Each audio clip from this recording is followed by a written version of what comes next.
Test, test. Am I coming through? But now you all aren't coming through.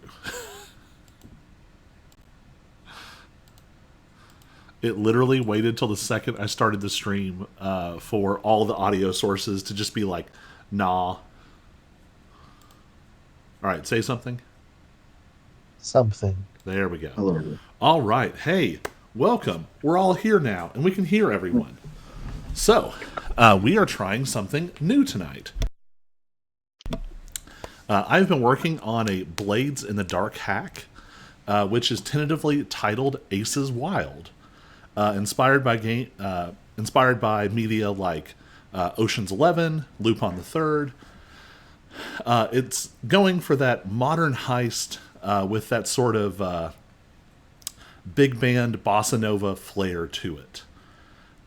Instead of some of the darker archetypes of the classic Blades in the Dark world, we have more heist movie archetypes. The muscle, the trigger, the face, the technician, and the old dog, to name a few.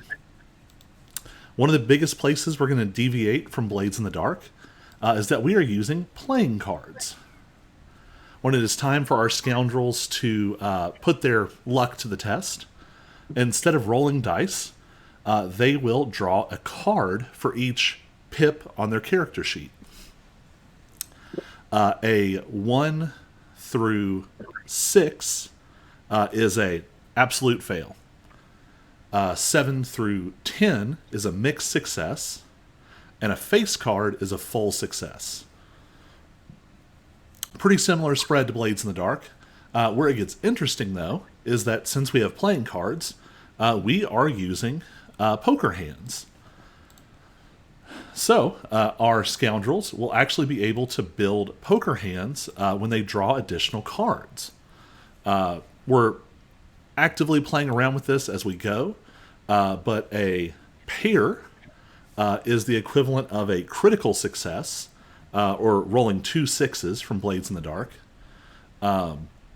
3 of a kind is a critical success, and you regain the chips that you used on the roll, on the draw. Chips are replacing stress. This game is all about gambling big, going hard, and letting the chips fall where they may.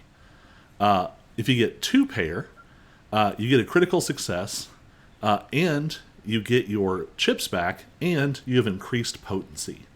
To help them build those, some scoundrels have abilities to put down table cards, like the flop in a game of Texas Hold'em. That's the majority of it. We'll cover any other rules as they come up, but we're going to jump right into it with our first game ever of Aces Wild. So we're going to go ahead and introduce our players and our scoundrels. So we pick up on a sunny afternoon somewhere off the coast of a moderately nice beach in Florida. Not the nicest beach, but moderately nice. In the distance, we see a boat. Not the nicest boat in the world, not a cruise ship, not a speedboat, but a good, solid working boat floating in the water. But our vision turns instead to a reasonably priced retirement bungalow, where we are going to find our first scoundrel. Our scoundrel is the old dog. And CJ, would you say a bit about your character?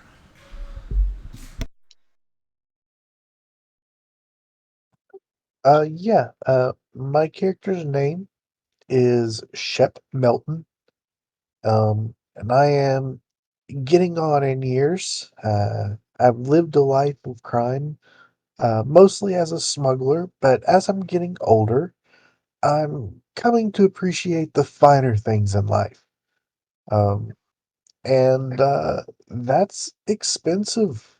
And I'd be open to one last job to really shore up my finances before moving off to retirement completely.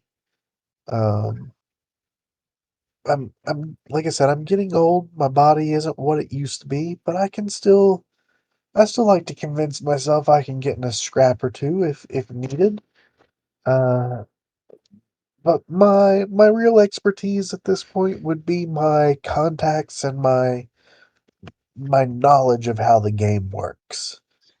But right now I'm just sitting on my boat, relaxing and sipping on some sort of tropical alcoholic beverage, Nice. All right. And wearing we, a Hawaiian shirt and shorts of course, and sandals with socks. perfect. Immaculate vibes. Aaron, where do we find our technician? Oh man.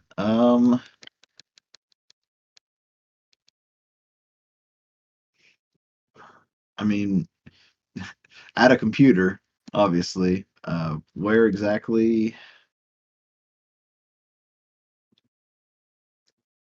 I'd say he has like a almost not exactly a bunker, but like an underground, like actual underground type place. He likes to go for most of his uh tinkering around with computers and technology and stuff. I'm trying to think of what captures that sort of Florida vibe. I wonder if he has maybe like rented out a large block of like storage units and There has you maybe go. been converting them in ways that violate your arrangement. Right.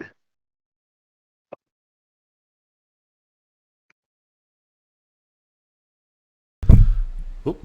And what is our technician's name? Oh, right. Uh, Made up a name and then I forgot it.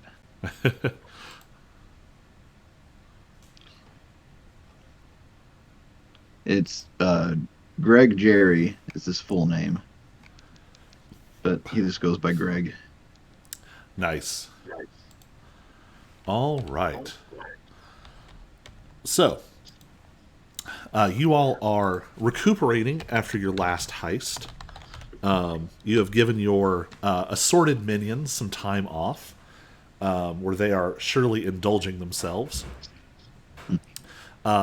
Your last heist involved transporting a collection of rare paintings.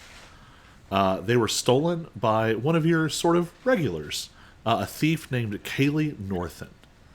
Kaylee is an excellent thief who regularly contracts you all to help facilitate buyers and especially to facilitate transport, as your crew are mostly known as smugglers. Does your crew have a name? Mm.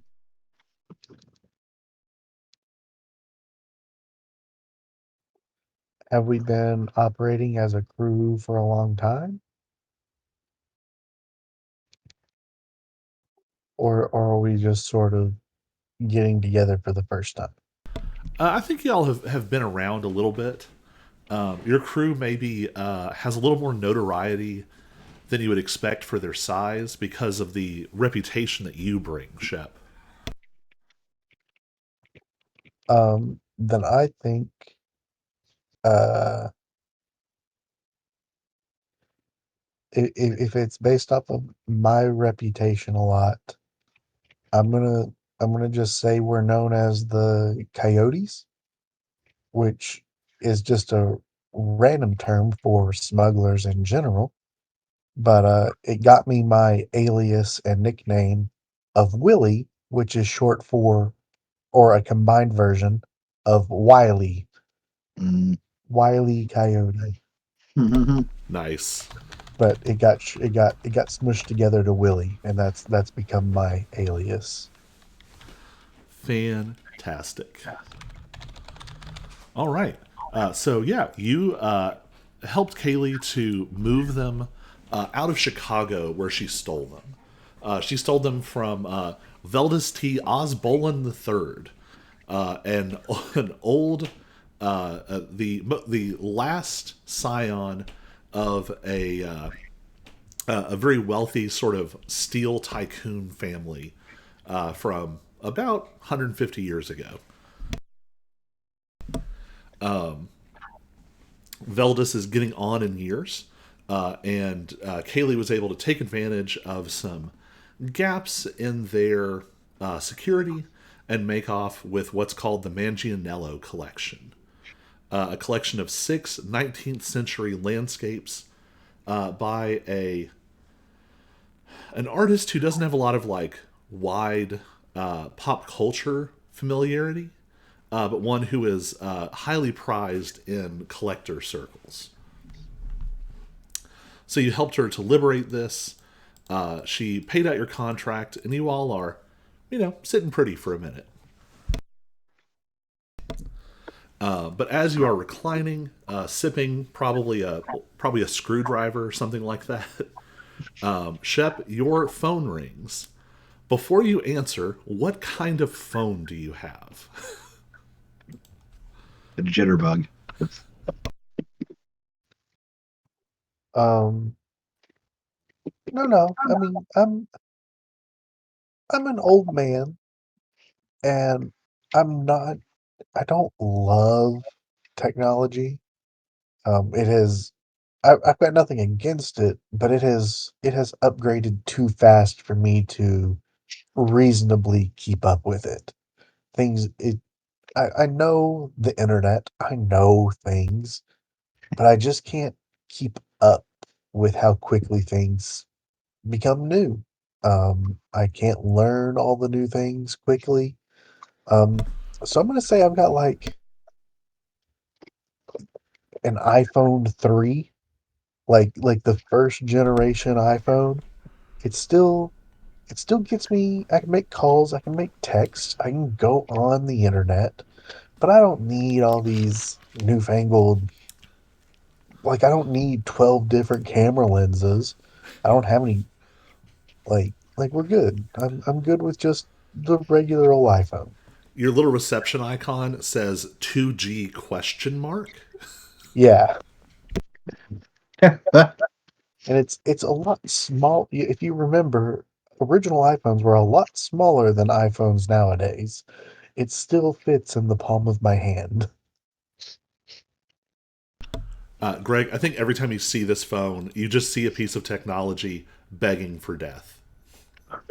It's like, please let me go to the recycling plant of my ancestors where they can turn me into a bunch of Coke cans or something. I mean, I feel like this is how I met Greg, is I keep going to him to ask to replace the battery, and you keep trying to convince me to upgrade, Mhm. and I just grumpily say, "No, I like what I like." So I've already got this phone set like I wanted. Oh my Yeah, goodness. but Like seeing, like, yeah, it's like trying to help a grandparent like deal with every technology. every 6 months, like the battery goes bad because it's just trying to like all the apps keep updating, like the iOS keeps updating and using more and more battery, and it just ruins my battery, and I have to get you to upgrade it like all the time. Or I I feel say like upgrade it to there, replace it all the time. Yeah. there's technicians in your neighborhood all the time because they're like, the tower here keeps registering an iPhone 3, and that can't be right. There must be some kind of problem. All right, so your phone rings, and it is Kaylee. So you know that she's been laying low for a while. Impatience gets you killed in this game. And it seems like now she is ready to move the Manganiello collection.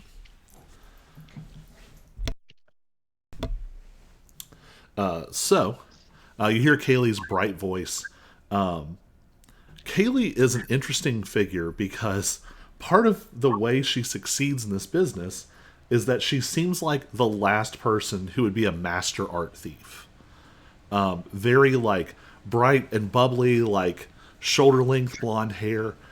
She has the vibe of like a very good kindergarten teacher. But you know that she's one of the most accomplished art thieves in the United States. Is she older or younger? Like, what's her age range?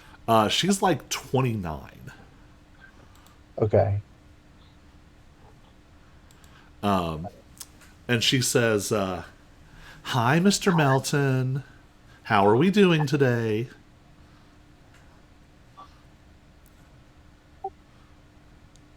I feel how much have I worked with her before? I think I y'all have probably obviously done a few I'm jobs together. okay.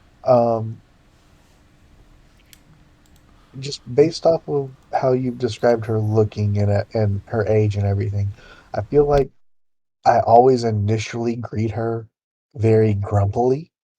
Like, oh, what do you want? Like, what can I do for you? But her bubbly personality and being young reminds me of my nephew and and I just can't help but have a little bit of a soft spot for her and I can't stay mad at her for long. And I'm like, I'm on my boat. What do you need? And she knows this dynamic. Like she knows how to play you like a fiddle. And she says, "Well, I have let's just say some spending money burning a hole in my pocket." And some of this is sort of, you have a little bit of a thieves' cant between you all. You know how to talk about these things over the phone without being too obvious. And she's just sort of rambling on, like, "Yeah, I think I'm going to take some of the money, and there's this big like poker themed cruise coming up on the Marianne, and one of my friends is going to be there, and he asked if I could loan him some of the money, and I told him I would, but now I'm not going to be able to go, and I need someone to go and go on this cruise for me and deliver this money, and you're able to piece this together. She has found a buyer for the Mangianello collection, and you've heard about the Marianne. This is a sort of luxury casino ship. Oh, as soon as I hear about the Marianne, I'm in. A luxury cruise. This has Shep written all over it. Buffet after buffet, early bird specials. Oh man, I'm going to live it up. So yes, yes, I will help you. So you all are able to sort of banter back and forth a little, and to anyone else, it sounds like a very innocuous conversation. But you get the details that you need. Your buyer, or at least the agent for your buyer, you never quite know. The name that Kaylee has is Dalton Dellin. And the name sounds vaguely familiar. He is a sort of shady lawyer, but such a good shady lawyer that people don't know that he's shady. People who are outside the business. So he's often like the front man for brokering deals like this. So she gives you a location to basically pick up the collection, and you all will have to figure out how to get it onto the Marianne, keep it safe, and successfully transfer it to Dalton Dellin and receive yours and Kaylee's money. So, do you have any questions for Kaylee? Or questions that you think would be things Shep would already know?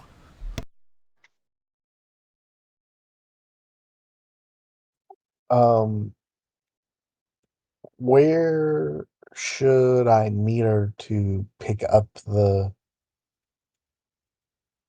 the collection? If we have to sneak it, if it's not already on the boat, where can I pick it up? And I would probably phrase it like, what bank do you use so I can get that money out for you? Yeah. I think part of the MO you all have developed with this sort of barge layer is transfers at sea. You've got that sort of old smuggler's nose.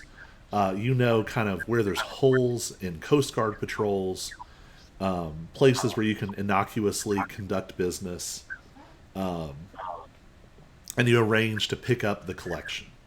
It's been sealed in this sort of special protective case, and it's all six paintings are in basically this like large cube. It's a pretty substantial cube. It's like like a 5 by 5. It's pretty big. 5 by 5 by 5.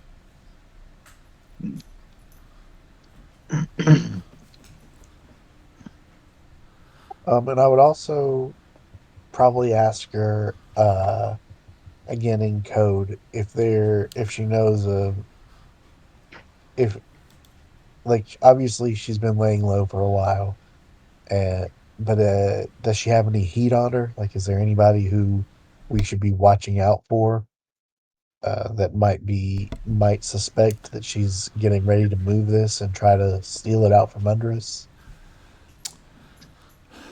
I'm going to call this a check. She is not offering this information, and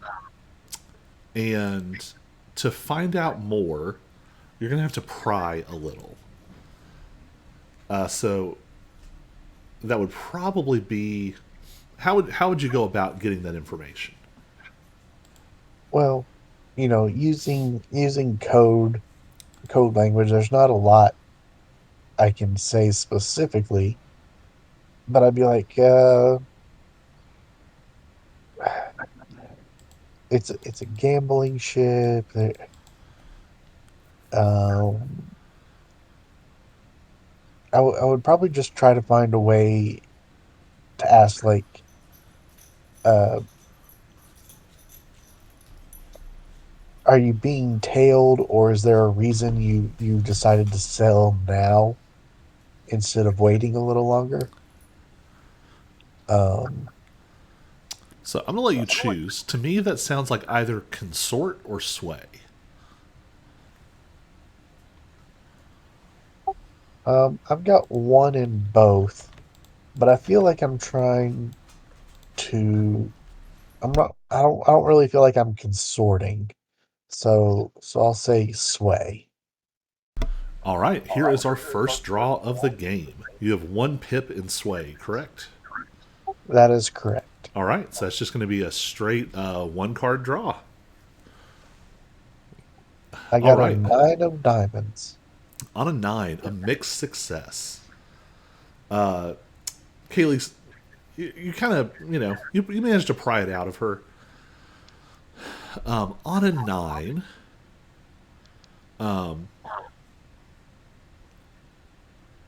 she doesn't she doesn't think there's more heat than is common for this kind of job.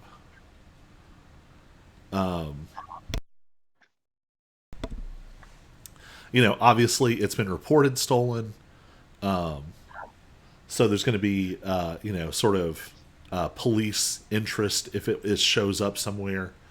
Obviously, the owner is going to want it back. But I'll say on a 9, there is something that Shep doesn't get with this role, and he doesn't know that he didn't get it with this draw. I'm going to throw my dog outside. 1 second.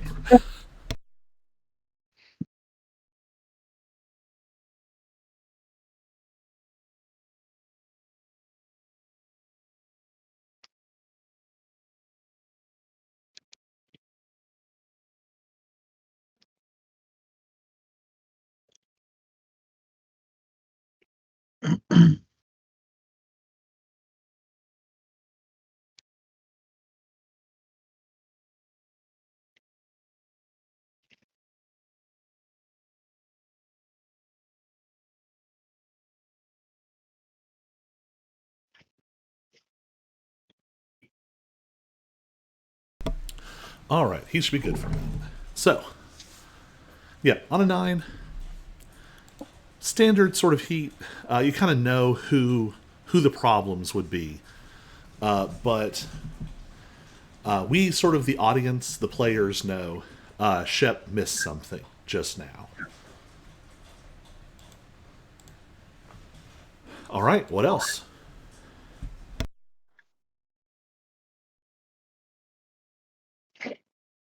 That's all I can really think of off the top of my head. Is there anything being experienced in this? Is there anything Shep would know to ask that CJ, the player, isn't thinking of?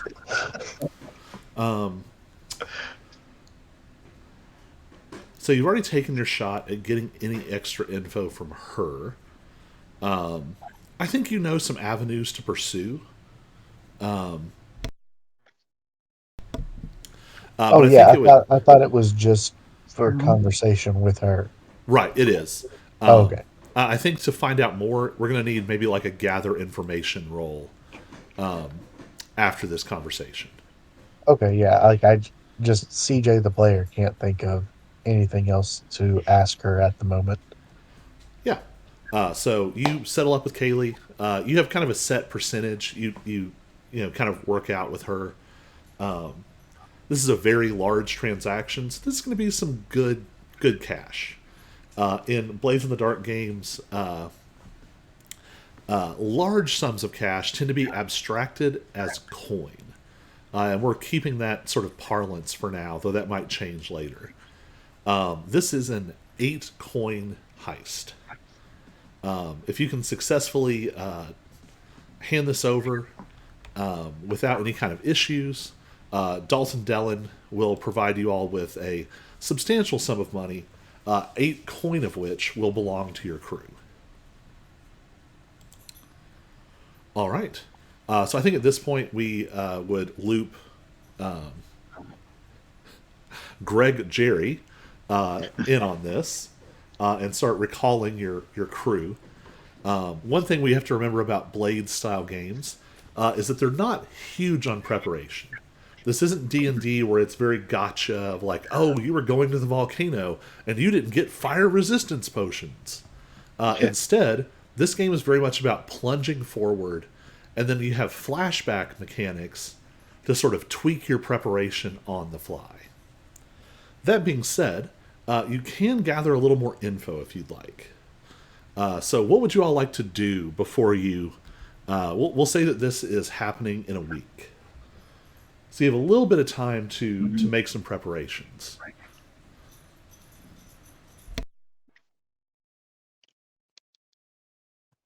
Well, obviously, we get my crew together and I tell them the situation, and I guess the first thing we need to do is discuss. Uh, oh, I know one other thing I should have asked her on the phone. Uh, who is the buyer, or how would we recognize the buyer? So you did get the name Dalton Dellen Esquire, Right. You told me that. and Uh, also Dalton is sort of very recognizable. He is a Texas good old boy, stuffed into a fine suit and a lot of education. gotcha. So you would sort of recognize him on sight. Okay. I had just forgotten the name. So yeah, I think the first thing we do is discuss how we bring this onto the ship and how we're going to hide it. And just to give some direction to sort of how you all put this together, what you're really aiming for is your approach. This is sort of the heart of every heist, and you're choosing between assault, deception, stealth, technological, social, or transport. Whatever approach you choose will help determine how everything starts, but then from there it can kind of go in whatever direction. Obviously, some of those will be more or less useful, and the better your engagement roll, the further you get into the approach before something goes wrong.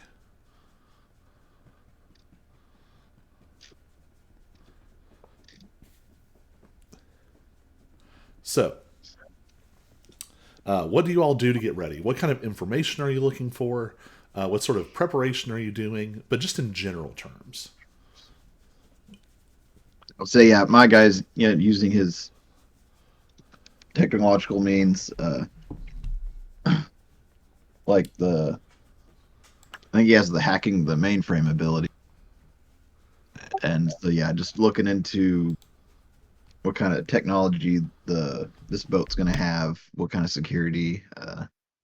Can you also potentially try to get us a room near uh like a secure area so that uh or away from a secure area so that we can get it in a little easier and won't have as much heat on us, I guess. Just Right. as a parenthetical, hacking the mainframe is a technician ability that is new and not found in Blades in the Dark. When you use digital means to gather information for a scheme, you have increased effect. If you succeed on your gather information draw, once at any point during the relevant scheme, you can declare a flashback without spending chips and describe some sort of tampering or sabotage you left behind.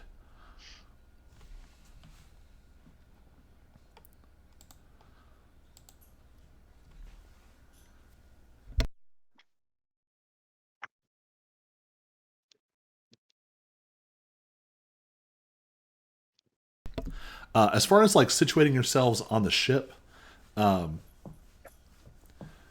that shouldn't be too much of a problem. Depending on how you decide to sort of unfold the plan. And I Mm. guess I'm looking for a suitcase large enough to hold the painting. I Yeah. don't, I really don't know how we're gonna sneak a 5 by 5 painting into a ship other than in a very large suitcase. So it's actually even more complicated than that. You're not transporting one 5 by 5 painting. You're Oh, that's transporting right. a five by five cube holding 6 paintings. Um, yeah, I need a real big bag. Uh, can we take it out of the cube and each of us carry a very large bag onto the ship? I think if you were very careful, you could figure that out.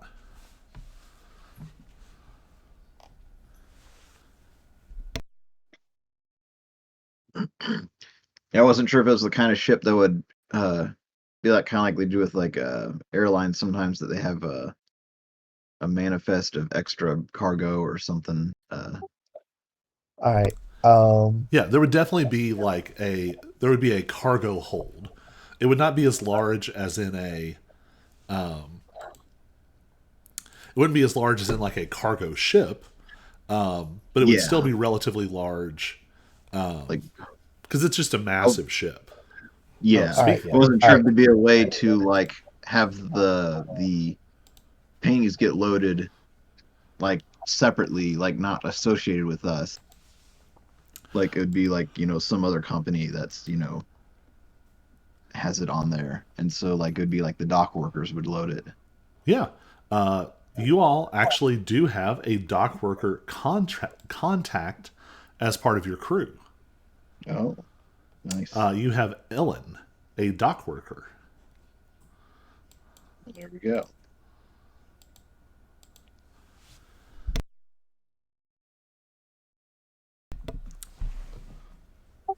She's part of our crew.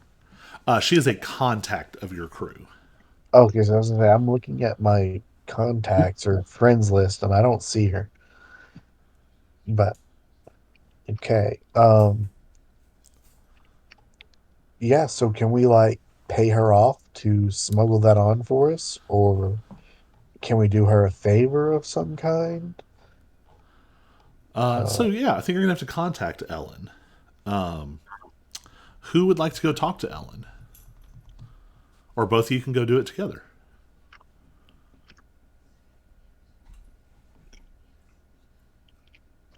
yeah, I guess I can do it. I usually let him handle that stuff. I'm not a people person. I always hang back and listen from the I'm not van or I'm not whatever. a particular people person either. I'm True. old and grumpy, but it's my crew. I guess this is my job. All right. So Ellen is maybe one of the physically strongest people you've ever met. She's no longer sort of a direct loader. She went from like literally carrying boxes to operating a massive crane, and now she has some kind of like management, low level bureaucratic position. So you find her in some office. She definitely looks like Mr. Incredible at the insurance office desk, a mountain of a woman. She looks up and says, Wiley, every time you come in my door, something complicated is about to happen. What's going on? He said her name is Ellen. Yeah. Ellen, my dear, looking beautiful as always. But nothing nothing complicated at all this time. I need you to do your job. Easy peasy. You love helping out an old man like me, don't you? We're friends. And I explained that I just need her to uh put something on a ship at the right time and be careful with it and don't let anybody get too close to it. Just do your job and put on an extra bag. No big deal. So this kind of sounds like sway or consort. Either you're sort of buddying up on the basis of your sort of old friendship, or you're just straight up trying to persuade her. I think I think that I am trying to, use my our old friendships a little bit. Like we've worked together. We may not be the best of friends, but we know each other, and I'm using that a little bit. So I guess I'll use consort. All right. So we're going to do a very Blades thing now. We are going to set position and effect. So this is going to be consort. And the options for position are controlled, risky, or desperate. Controlled basically means you're in a good position. If something goes wrong, you could essentially try again and it wouldn't be the end of the world. Risky means that things could potentially take a bad turn, but they're not necessarily too dangerous right now. Desperate means you're in major trouble. Effect has to do with what you're going to get sort of out of this action.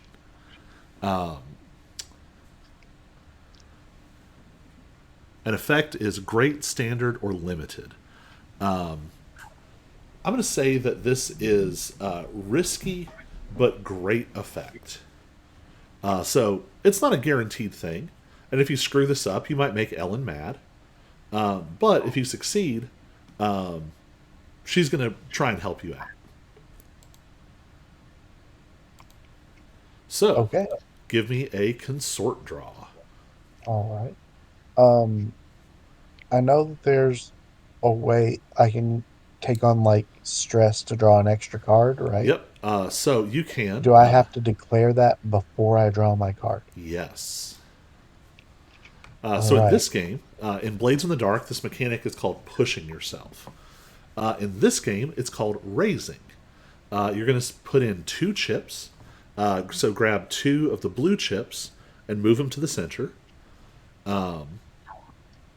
And that's going to give you an extra draw. You could also use it to get greater or even more effect, or you can use it to act when you're incapacitated. But in this case, you're doing extra draw. And you should be able to. Can you grab the blue chips? I can. I'm trying to decide if I actually want to do it. Um, because I thought it would just be one chip. Mm. um,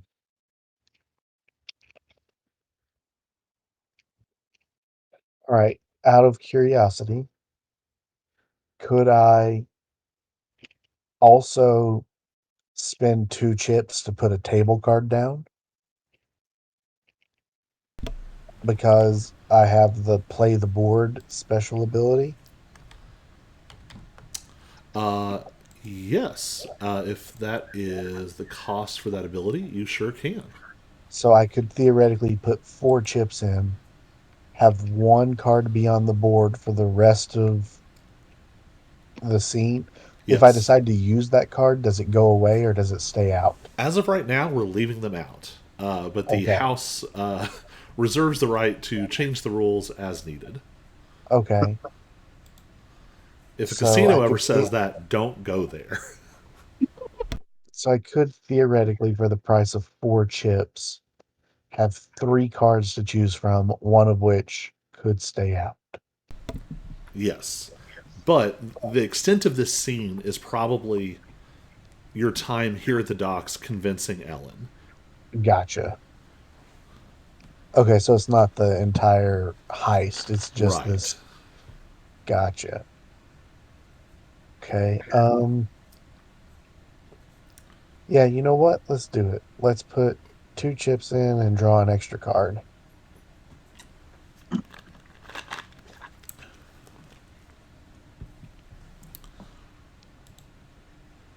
So a 9 and a 3. All right. That is another mixed success.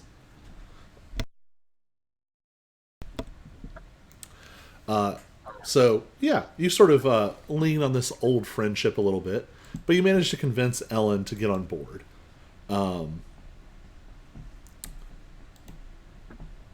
You're going to owe her a favor.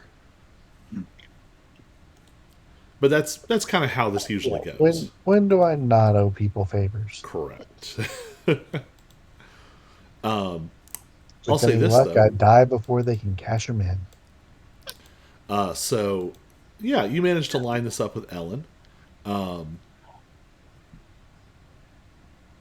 She is going to arrange for this to be sort of loaded onto the Marianne as part of the sort of regular cargo.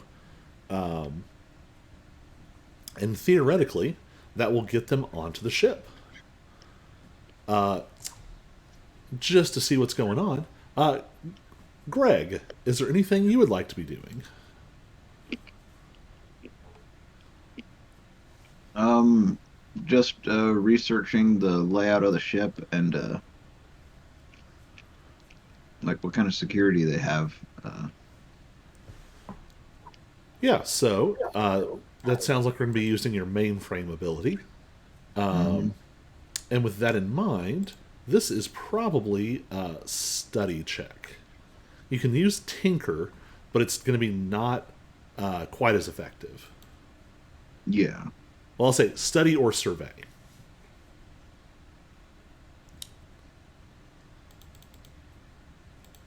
Yeah, they're both the same for me, so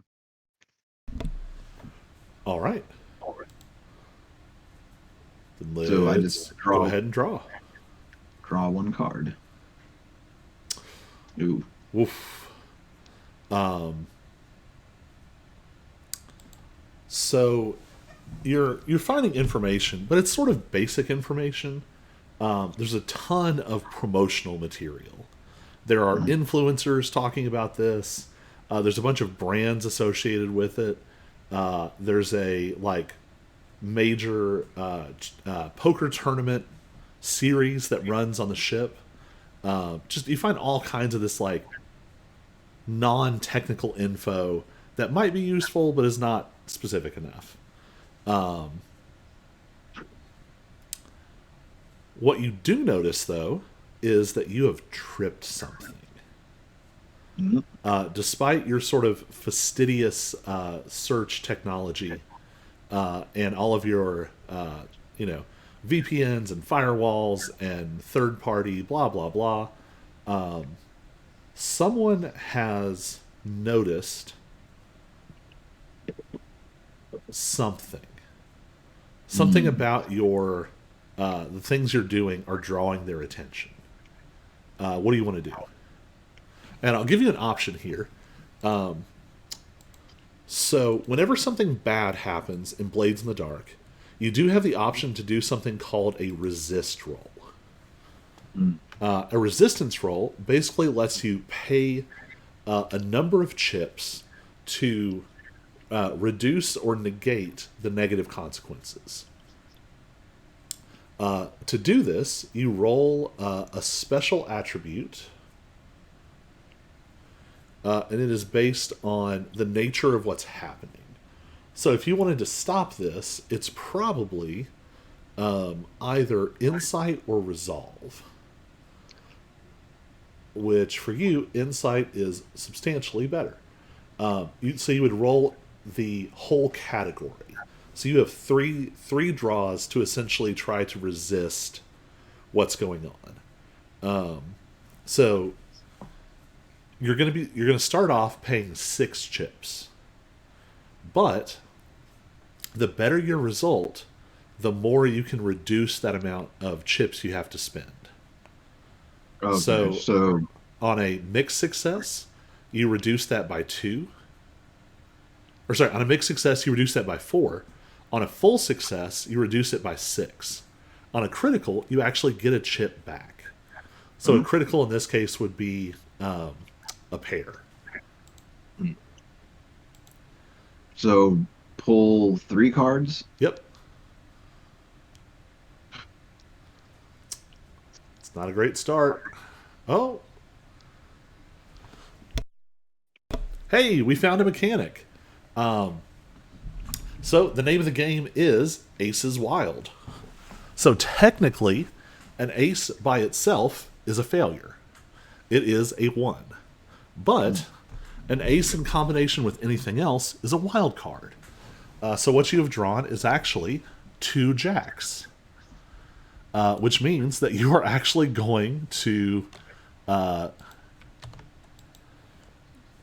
you are going to get a chip back. Okay, then. And because you got a critical success, I get a chip. We'll talk more about that later. So what do you do to sort of shut down this person who's trying to figure you out? Oh, I mean, I think it's very like TV show hacking. Like Yes, alerts are yeah, going no, it's- off, like red lights, like the deep sea dive alarm sound. I'm typing on the keyboard really fast. I'd say I'd probably do like I'm not sure what you call it, a thing where it sends back to their computer a bunch of pop-ups for like Yeah. spammy ads and stuff, and You're able to sort of backtrack the connection, and you send an attack going the other way. yeah. Oh, sorry. Yeah, so you're, you're frantically typing. You're starting up programs. You've got at one point you have 2 keyboards and you're typing on both. You're saying things that don't make any sense, like hack the mainframe, reverse the polarity. Yeah. But you manage to find a vulnerability, and you basically, instead of sending back like one big virus or some kind of direct attack, you essentially find like a tiny crack in their defenses, and you flood it with annoying malware.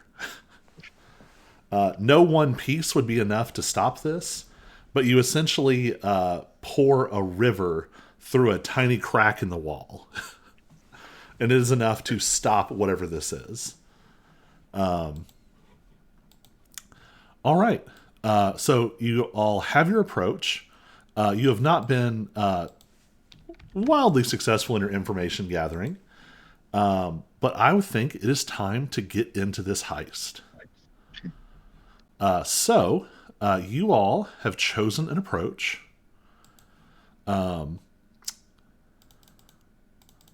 And I think that this is a social approach because you used a social connection to make it happen.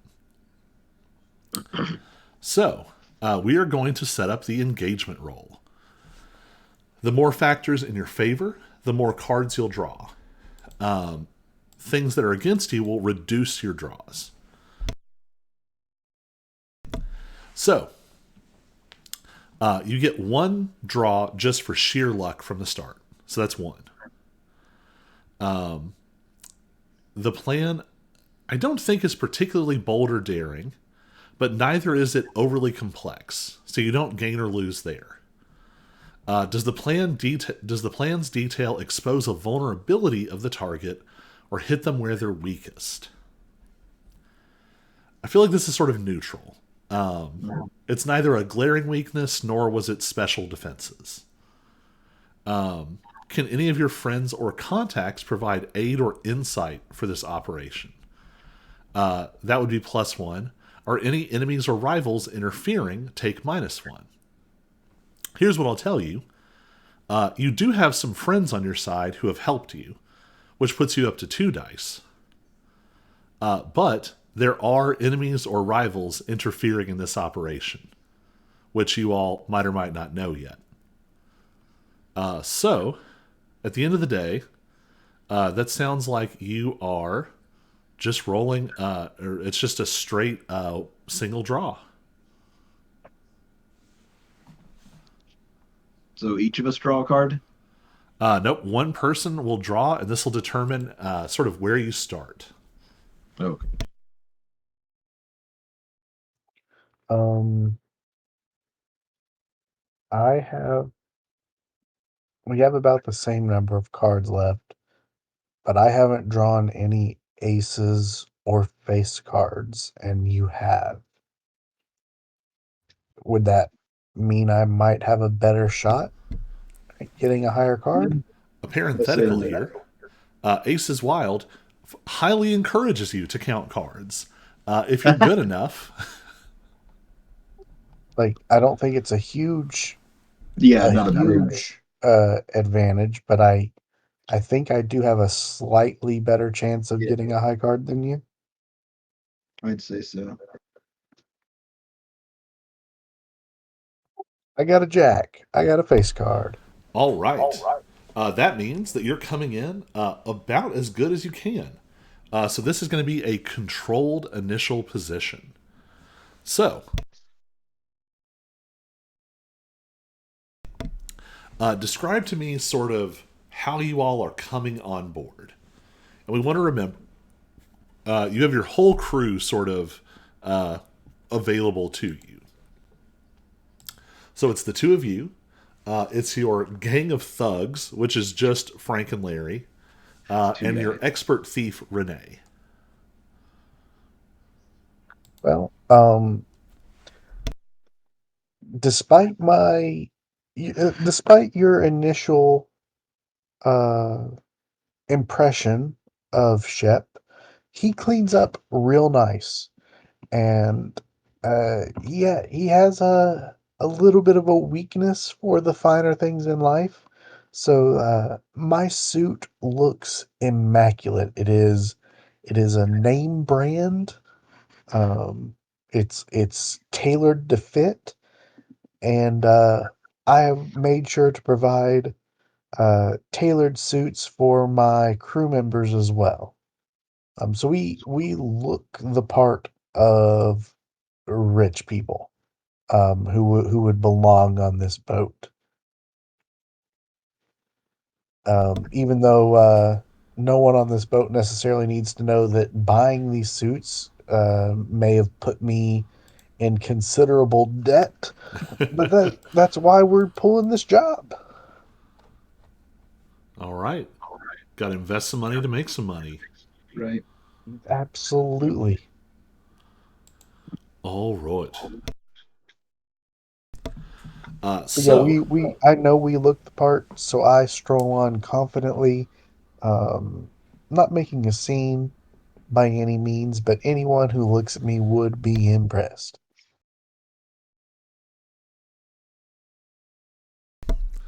I think what this high draw means is the case with the Mangianello collection is safely loaded onto the ship, and you all are able to board.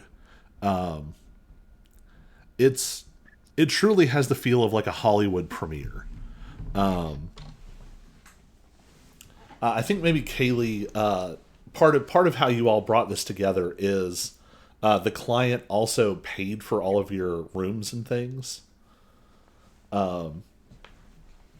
as part of the deal, because this is Swanky doesn't even begin to cover it. There are like recognizable celebrities here, movie stars and musicians. You see some politicians floating around, and lots of other people that an average person wouldn't take notice of. But Shep definitely recognizes some independently wealthy and powerful people. So you all sort of come aboard the ship. And what are your priorities once you get on board?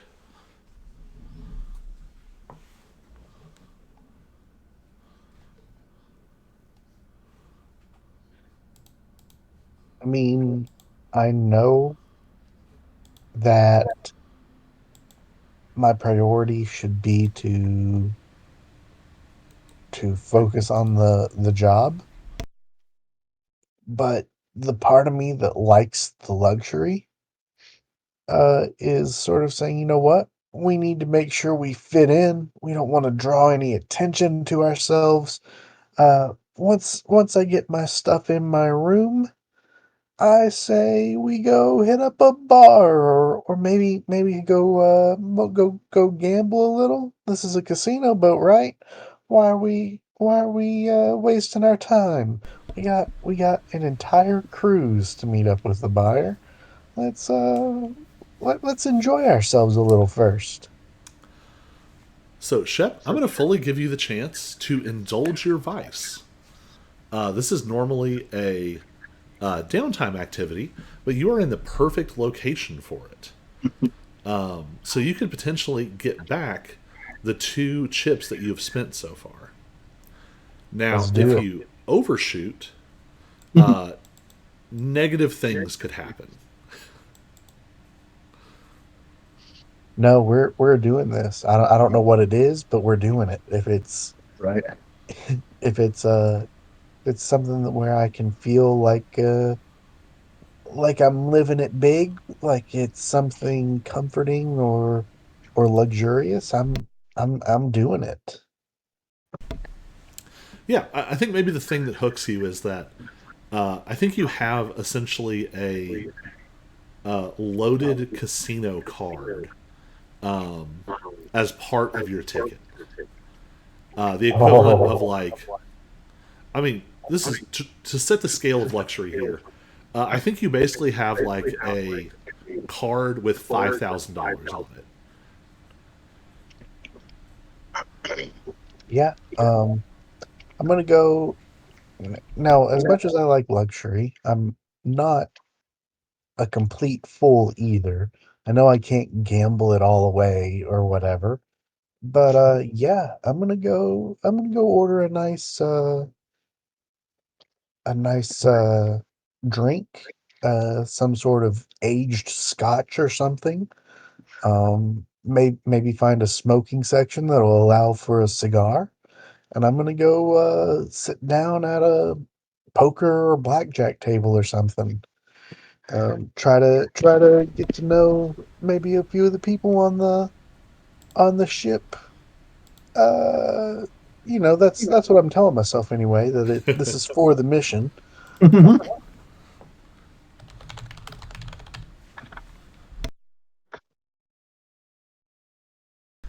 Yeah, so of course, on a ship this large, there is no smoking allowed of something as mundane as cigarettes, but of course, there is a fine cigar parlor.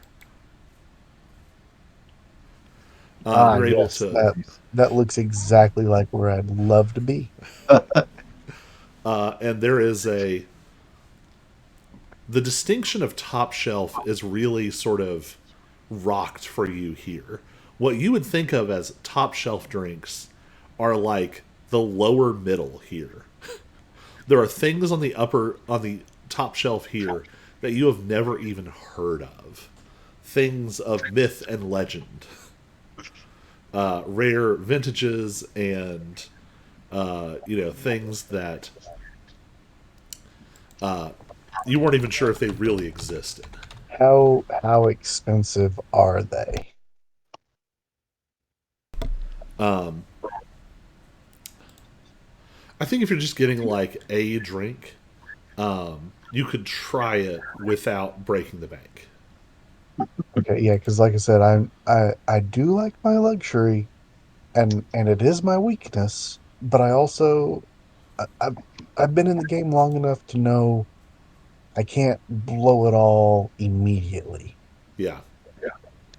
Well, let's see how well you restrain yourself. Let's go ahead and have a vice roll. All right. So you have a neat little button for indulge vice. So I'm clicking that. I'm not doing cards. Oh, that's a good point. So it rolls your lowest attribute category, which you're very well balanced. So you're going to draw two cards. Okay. You only need to gain two. If your highest card is, sorry, if your highest card is above a six, you overindulge. No, wait, that's not quite right. Hold on. Two? No, yeah, it's over six. I don't want to overindulge. I want low cards then. Yep. Oh, all Hmm. right. All right. I overindulge, Well, but no, I have to draw it's you're going to take the lowest here. Oh, okay. I thought you said it's my highest card.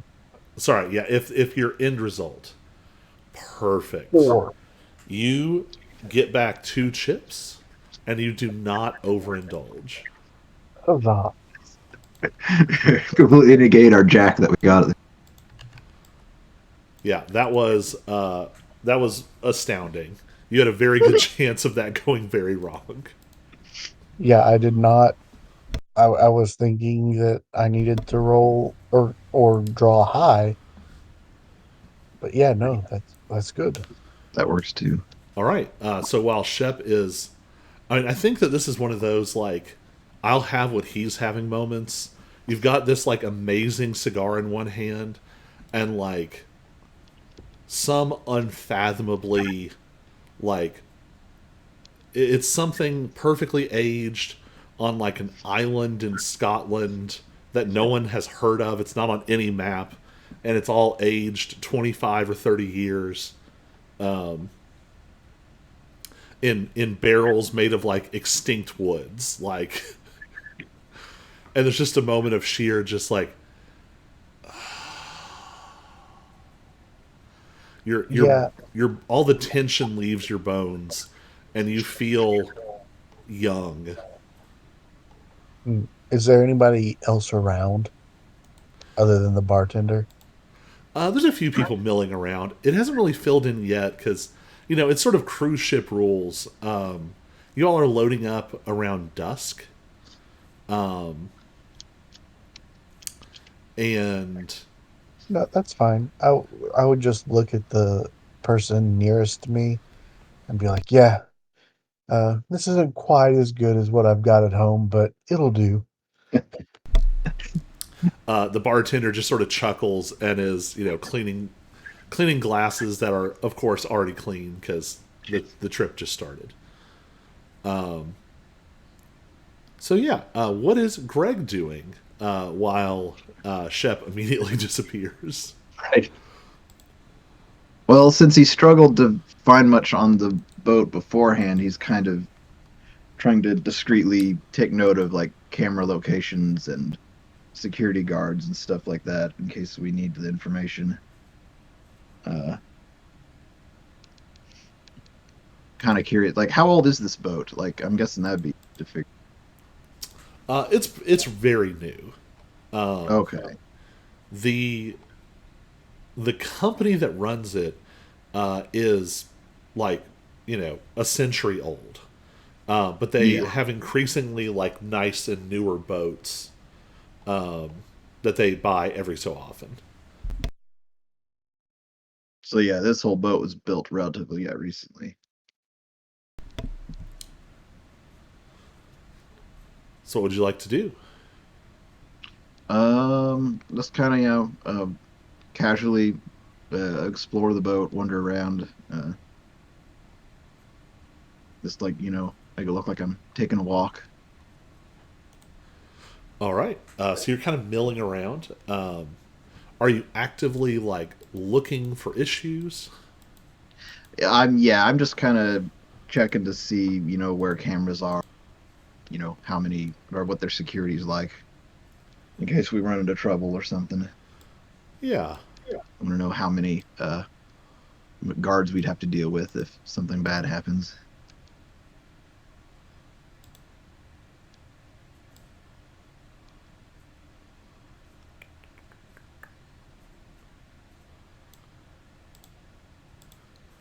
Just gonna put a clock up. We don't know what that is. It's just a clock. Um, that They sounds like that's ridiculous. probably a survey roll. Hmm. I'm gonna say you have a controlled position and standard effect. So just one card. However many pips you got, unless you want to burn some chips. Let's see. I think I just have. Yeah, I just have one pip for study and survey. All right. That is just one draw, unless you want to raise. I'll just do. Oh, yeah. Wah wah. All right. I'm really struggling to figure out anything. Just gonna crank this clock up. With that result, you don't notice it happening, but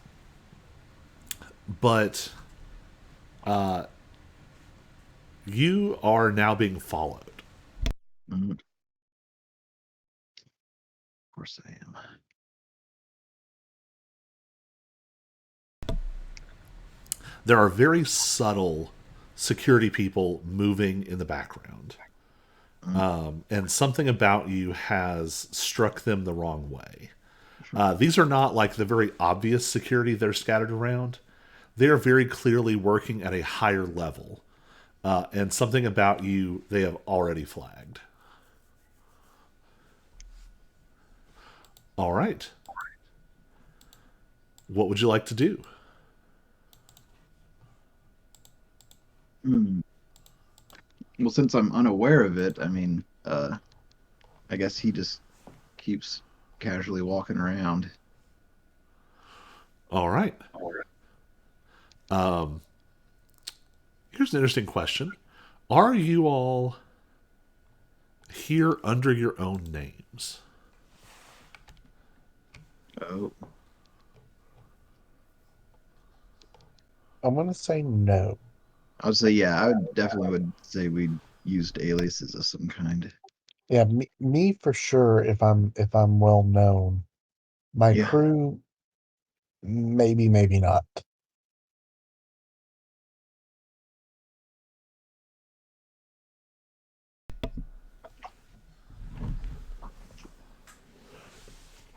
All right.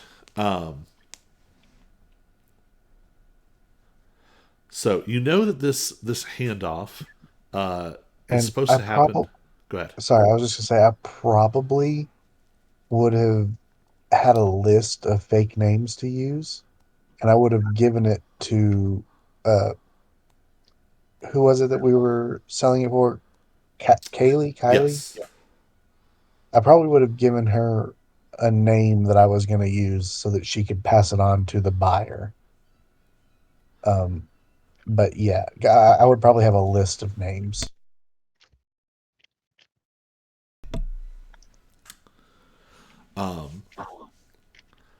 So I'll throw this to. I don't know why my brain keeps dropping the name of this character. Throwing this over to Greg. Greg, Mm. did you do anything to help protect the case? Like that's holding the Yeah, that's holding the paintings. collection. Did you all modify it in any way?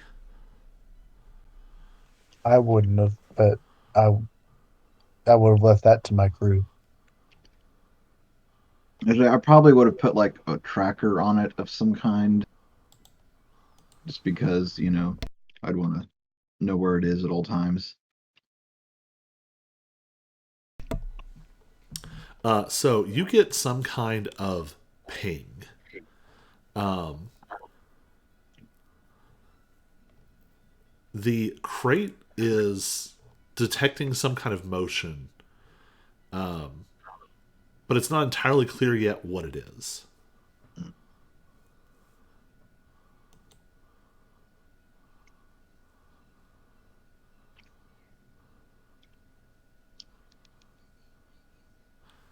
What do you want to do about it?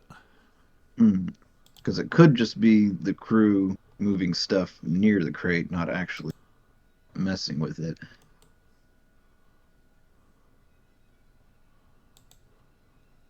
Mm, I'd say I kind of would make to figure out where the cargo hold is, but not actually like go there yet. But I'd keep an eye on the on my device that's monitoring the tracker. So give me. I'll let you decide. I'll let you pick. Study, survey, or tinker.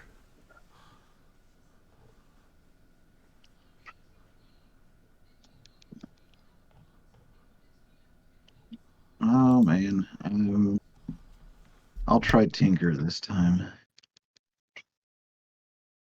So that means I could draw two cards. Yep. And we're going to call this risky standard, which is sort of the default setting. Okay.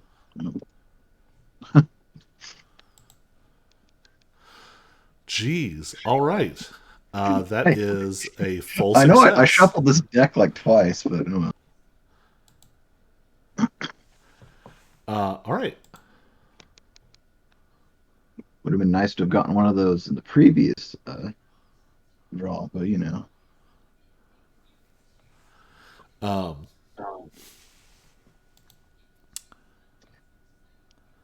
yeah. So on a high card, you definitely tell someone is trying to get into or move the case. oh boy. I don't know if I really paid attention to where Wiley went. I mean, I guess we have our phones. I probably would have set up some kind of alert him quickly to a problem. My Yeah. phone keeps buzzing, and I cannot for the life of me figure out how to stop it. As probably I'm sending him a. It takes longer than it needs to. I think maybe what happens is like uh, one of your hench people has to come over and be like, "Hey boss, like is your phone going off? Is that important?" I'm gonna like feel around.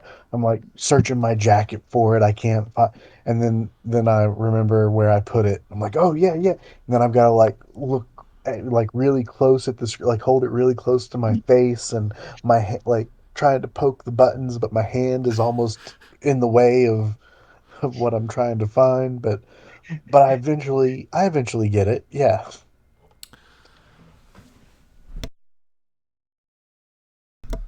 Yeah. So now you know the same thing that Jerry does. Someone is messing with it. And what the device you put in, do we is this just to see if it's being moved, or like because like they're loading the ship right now, would that be setting it off, or would this be an active trying to open the case sort of deal? So I'll tell you two things. One, y'all have kind of been here for a minute now. They might still be loading, but it would be odd. Like we it haven't departed yet. Like, are we yeah, still at the dock, or you haven't departed yet, but it like moved early on and hasn't moved in a while. and then it Um, just started Okay. moving again? Yeah. uh, So Go ahead. yeah, I look at my unfinished scotch because I've been sipping it and it kills me to do it.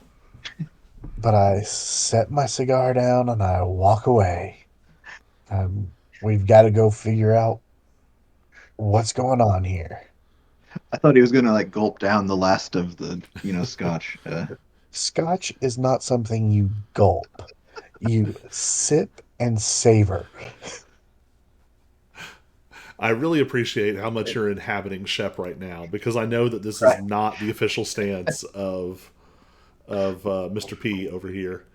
Um, No.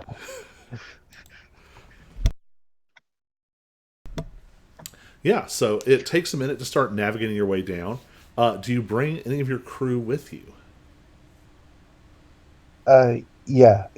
If someone's attempting to steal this, I want my thugs with me at least. Somebody who can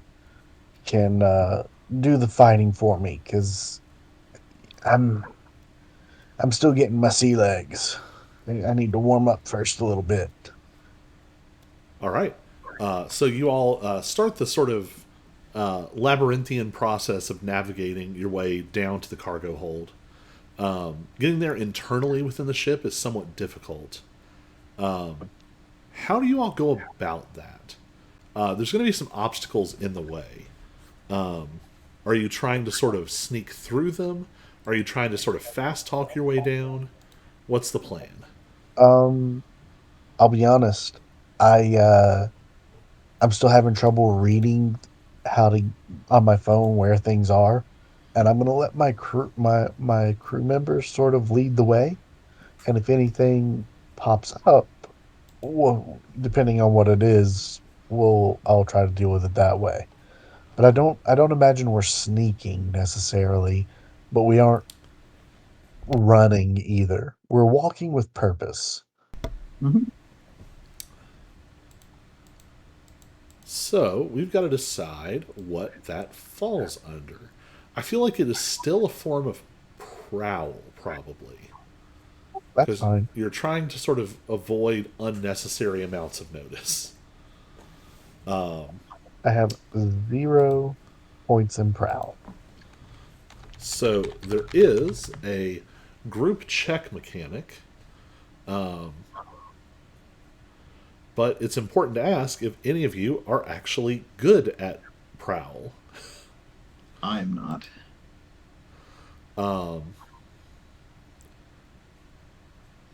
Let's I mean, do see. we?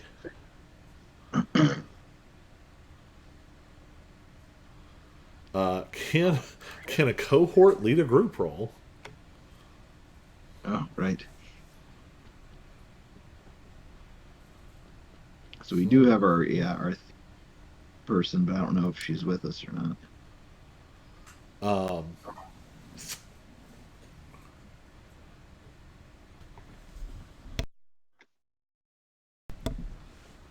They don't have. I don't think they can lead a group action for you because they don't have any chips to spend. Mm, In that case, each of you is just going to get to roll prowl on your own. You can great. raise by spending 2 chips to negate disadvantage. I mean, I'll raise. Yeah. So it'll be 2 chips. And make sure you keep your piles separate. Oh, yeah. Or chip piles. Is Shep going to raise?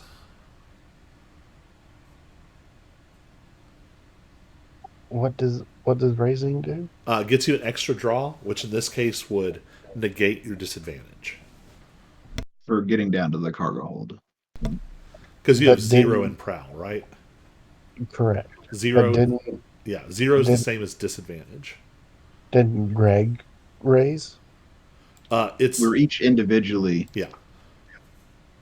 Oh, okay. Um, yeah, I'll put a chip in, and then we'll take the average of them. Uh, no, you put in two. You're each sort of doing this for yourself. So each of you puts in two two chips, and that will let you draw one card and not draw two and take the worst. Okay. Okay. Yeah, I put in two. So we'll just draw one card each. Although, let me double check. Can you assist someone who's making a group action?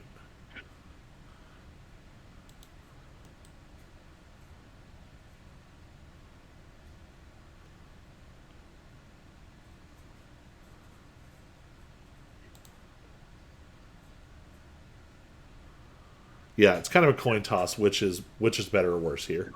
So we'll just stick with what y'all are doing. And I'll tell you what I'm going to do. Since I have not done this yet, I am going to ante. So I'm going to add a chip to the pot, and I'm going to uh, change your position from risky to desperate. If you get caught down here, it's going to be bad. If you want, you all can spend a chip to negate this ante. Each of us spend a chip, or collectively. Let's see. You know what? I think I have to do it for each of you.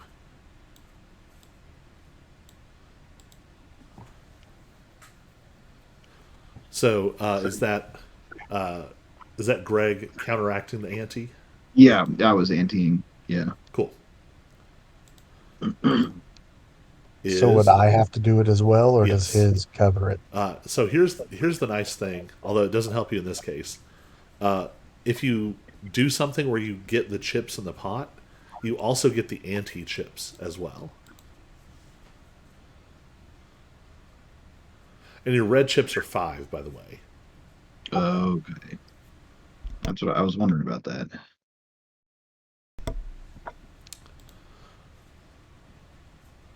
So what would happen if he antes to lower it and I don't? So it will, whichever of you fails, we would take the badness of it from the worse of the two. Gotcha. Okay, I'll ante to sort of bring that back down. All right. So each of you will draw one card for this. I got a king. Oof. Man, I really like those sixes. My gosh. How many of those can I have? So we got one great success and one fail. So here's what I'll say. Here's the choice I'm going to give to Greg. Greg, you all are coming around a corner. Well, I'll put it to Shep first. What does Shep do that screws this up? What? I thought a king was good. Oh, sorry, I had them backwards. Never mind. Yeah, What does Jerry do to screw this up? I pull a Jerry. Uh, I'm busy looking at my phone device, clicking on things and trying to uh, monitor what's going on, and hurriedly walking at the same time. Uh, I think I just I bump into something or trip in some way. Yeah. So here's how we'll sort of play this out. You come around a corner, and you all have descended far enough that the sort of nice veneer of the upper floors has given way to more sort of industrial behind the scenes space. You've managed to bypass some security personnel, some doors you definitely shouldn't have been able to walk through. And down here, just in a few places, there are like raised welds. where parts of the ship have been connected, and you manage to just sort of half kick one. It throws you off balance. You stumble forward, and your phone flies out of your hand and skitters all the way up to the foot of a now very aware security guard. To honor your success, Shep, you can choose to stay in this conversation or this situation that's about to unfold, or you can put yourself at a distance and avoid whatever problem this is going to be. If I stay, is there a way for me to help? Absolutely. Um, do I get I don't know if you can tell me this, but what do I get a sense of how long this conversation is going to take? Well, that depends on how you think about it. It could be a very short conversation, whether it goes good or bad. But if it's bad enough, you might be having to recover Jerry from the sort of ship's brig later. Mm. Jerry, I'm sorry, but we can get you if things go sideways, we can get you out later. Right now, I need to make sure that Right. this is taken care of. If you can, keep this conversation long to keep them from coming after us. And I'm gonna sort of shuffle off. All right. Shep manages to use the distraction to disappear around the corner. I'll let you all decide amongst yourselves. Do you want to? How do you want to divvy up the minions? I'd say they go with Shep. Like I'll just You can keep the thief with you for now, and I'll just take the okay. muscle because maybe the thief is a little bit more of a smooth talker. Maybe Yeah.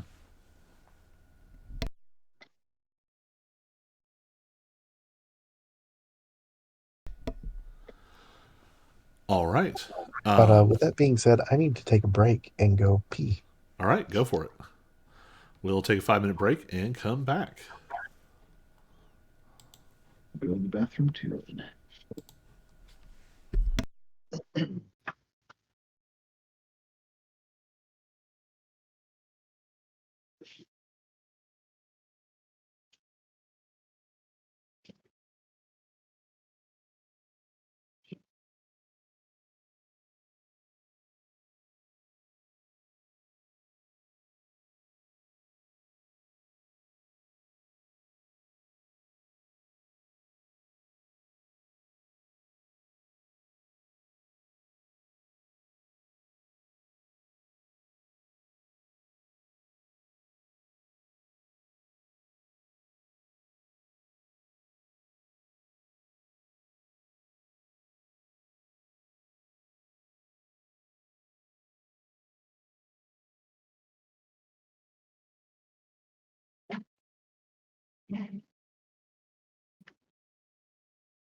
All right, I'm back.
Is everybody back? Yes, I'm back. I'm back as well.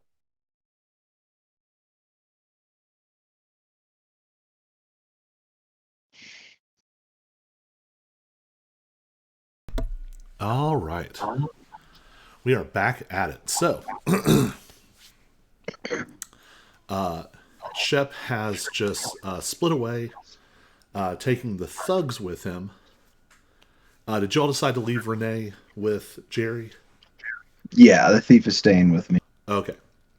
Do you want him staying in sight or sort of like hidden nearby? Um, I was thinking we'd kind of pretend to be like a drunk couple or uh, that are just like lost and don't know where they're going or something like that.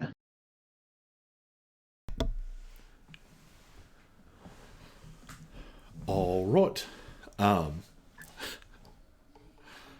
So I was thinking Renee like a Frenchman, but I suppose that it can also be a woman if it'll Oh make that no, less being awkward. guy, I'm.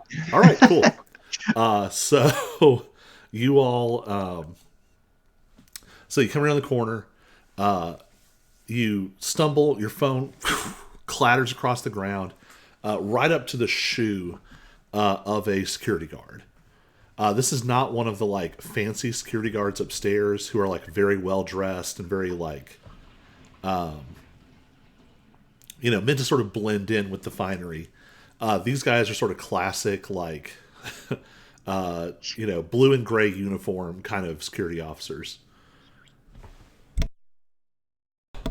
Shep and Frank and Larry take advantage of the opportunity to continue around the corner, getting out away from Jerry and the distraction he has inadvertently caused. The guard looks up and says, "Hey, you're not supposed to be down here." So yeah, like uh, I'm kind of like laughing, like yeah, I'm kind of drunk. Me and Renee are both kind of cackling, goofing around. I was like, "Oh, I'm sorry. We're looking for the for a bathroom around here somewhere."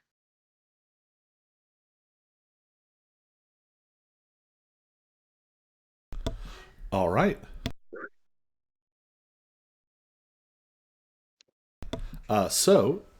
Give me some kind of check for this. This is probably sway or consort. Yeah, let's say yeah. I would guess sway would make sense, but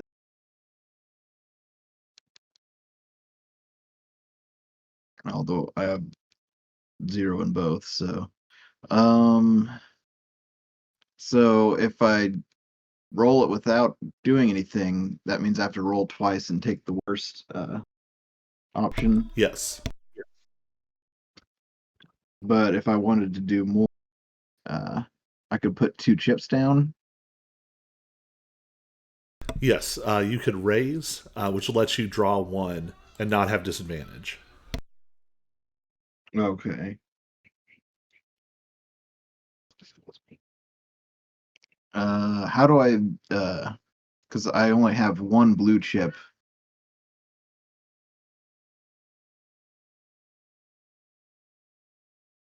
Oh, did we change how the? Oh, because we changed. Yeah.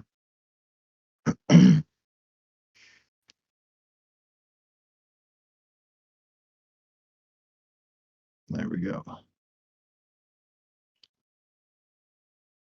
So now I'll just do one card pull. Okay then.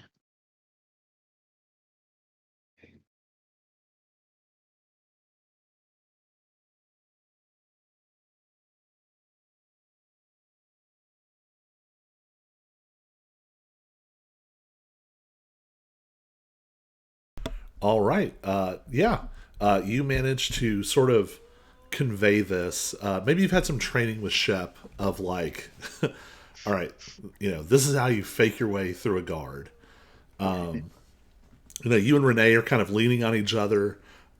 You manage, I think maybe because of the stress, you have a very convincing sort of red flush right now. So you manage to sort of pull one over on this guard. And the guard says, "Well, there's no public restrooms down here. You're going to need to go back the way you came." And he sort of directs you back several hallways Okay. before you find a bathroom. But he does not seem interested in pursuing it further and hands you back your phone. Okay then.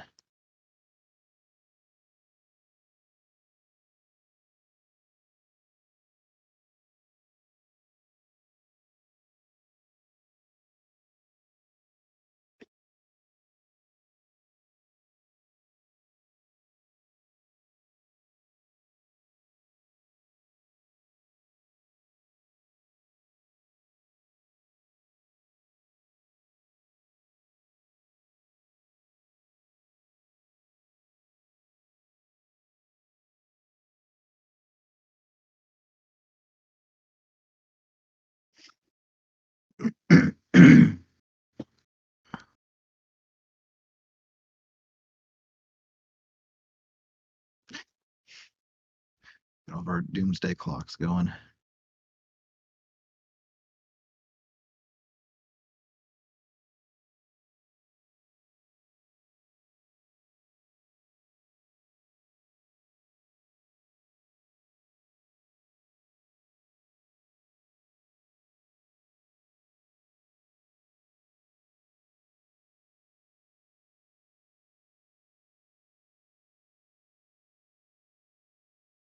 We have Bad Thing A with 7 of 8 already ticked.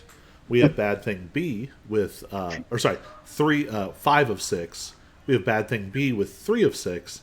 And we have Navigating to the Hold at 2 of 4.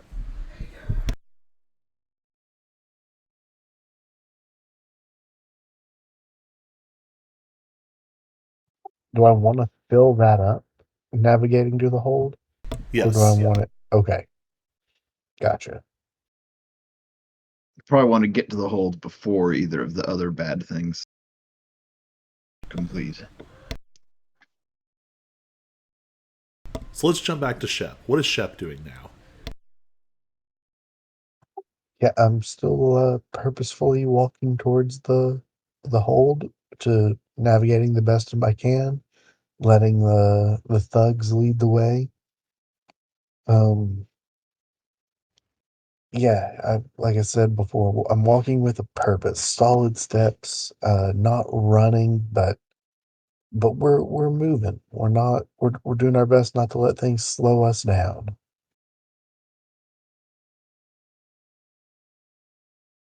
All right. In that case, give me a fresh prowl draw.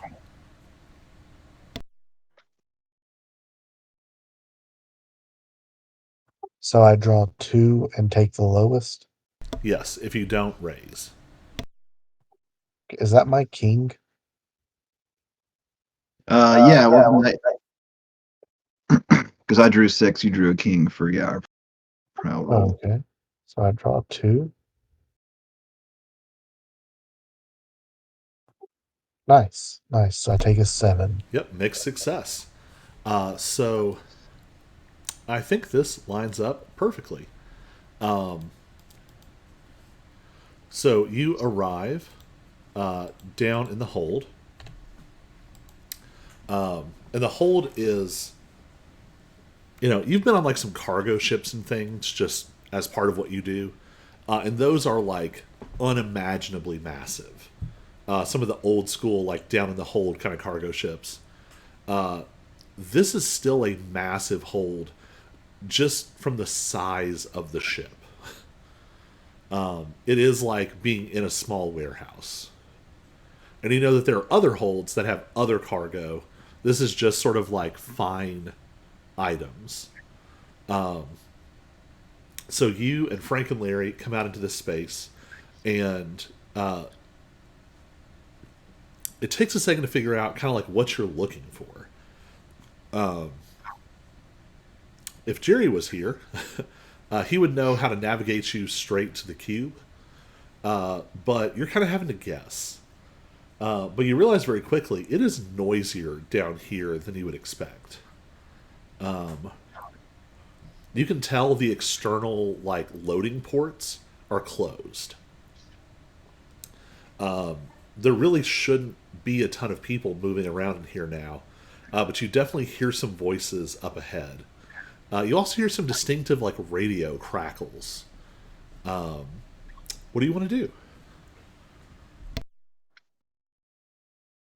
Uh, I give some hand signals to what are their names? Larry Frank. and Frank. Yeah, like, hey, you hear that? And point towards the radio signals, and we walk that way together. If we have weapon, or if they have weapons, I would suggest that they.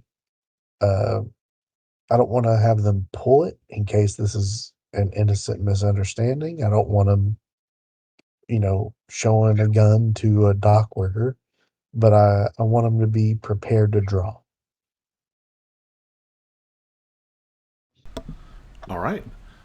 So are you going to try and like sneakily observe what's happening, or are you just going to walk up? No, we're just rounding the corner and walking up.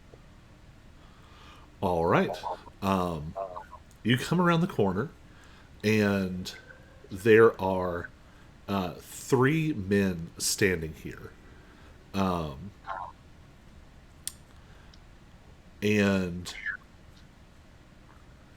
each of them is wearing a fairly nice looking suit. Three very large gentlemen.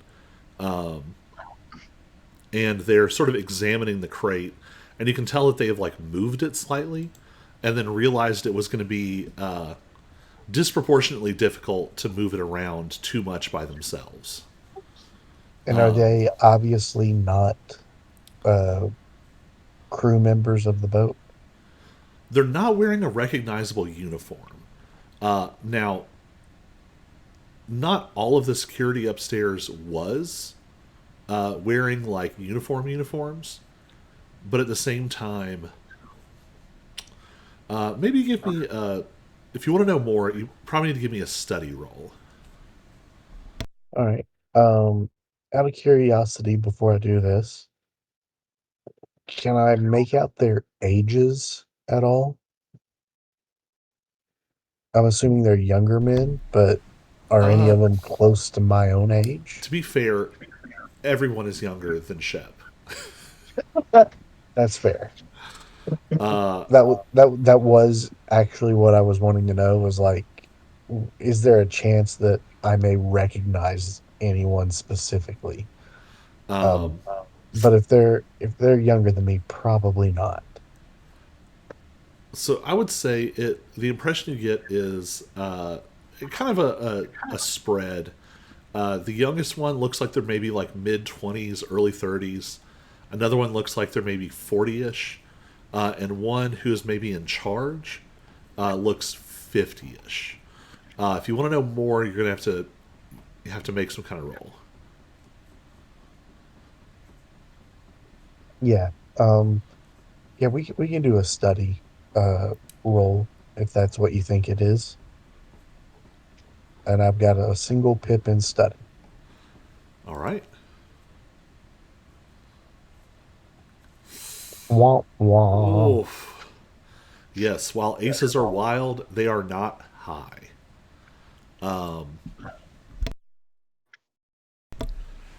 You instantly realize that you have made a mistake. You are sort of trying to get a read on these guys. You're walking up to them, and the older one turns around, and this is the phrase that lets you know that you have messed up.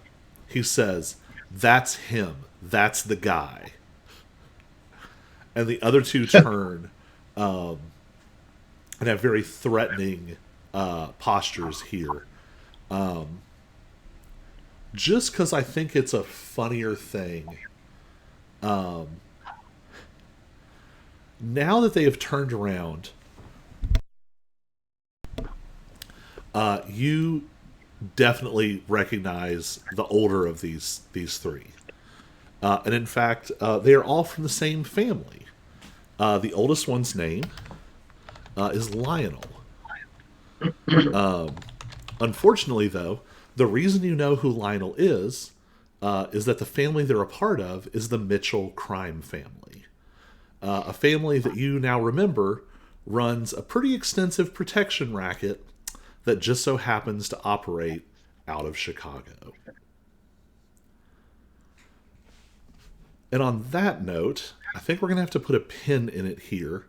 I would love for us to keep rolling, or drawing in this case, but I'm going to have to probably call it here. We'll come back and we might plug in. Conveniently, we have three other players normally, and we have three NPCs that Yep, could and just that's become true. PCs and scoundrels for the next session. So with that, we're going to hop off. Thanks for being with us for our first playtest of Aces Wild. Things are going to get a lot more actionful for this next session. So we hope you'll come back. If you want to know anything about the mechanics you've seen, drop a message or come find me on Twitter. Bye, Internet. Bye. Bye.